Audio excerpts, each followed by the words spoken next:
Panibagong araw na naman ang ating ituturo po sa inyo kung paano maglinis at magtanggal ng spark plug ng iyong motor.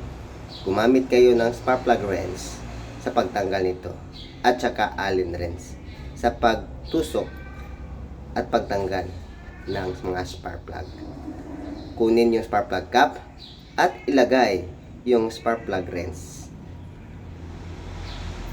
Then gumamit ng Allen tools para mapihit pakaliwa or counterclockwise.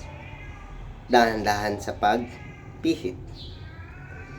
Pagkatapos ay makukuha mo na ang spark plug wrench, spark plug ng iyong motor.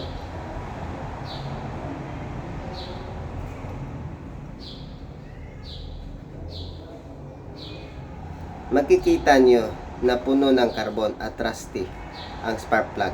Punasan ito ng basahan. Gumamit ng blade o matalim na bagay at kiskisin ang ibabawang parte ng spark plug. Kunin nyo lahat ng mga carbon at rust na dumikit sa spark plug. Pati na rin sa gilid na parte, kunin nyo rin yung rust at carbon.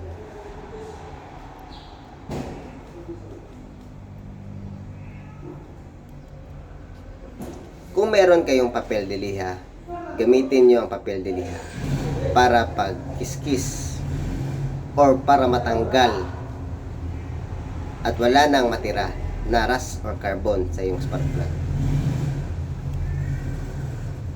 At sa papel de liha naman, pwede kayong gumamit ng numero 1000 na papel de liha.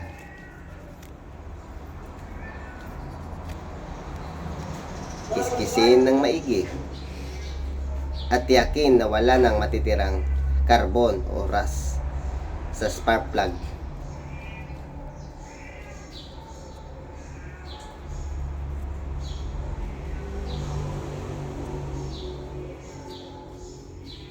Makikita nyo naman kung paano ko linisin ang spark plug. At kung tiyak na malinis na at wala ng carbon o rust, gumamit kayo ng malinis na basahan at punasan mo ang spark plug tip. At kung may oil kayo or langis, lagyan nyo ng kaunti yung thread ng spark plug ninyo. Sa ganoong paraan, sa susunod na magtanggal kayo ng spark plug, ay madali nyo lang matanggal ito. Sa paghigpit naman, pihitin pa kanan or clockwise para mahigpitan yung spark plug. At sa paghigpit naman, yung tipong hindi masyadong kahigpitan or pulso-pulso lang ang gamitin ninyo.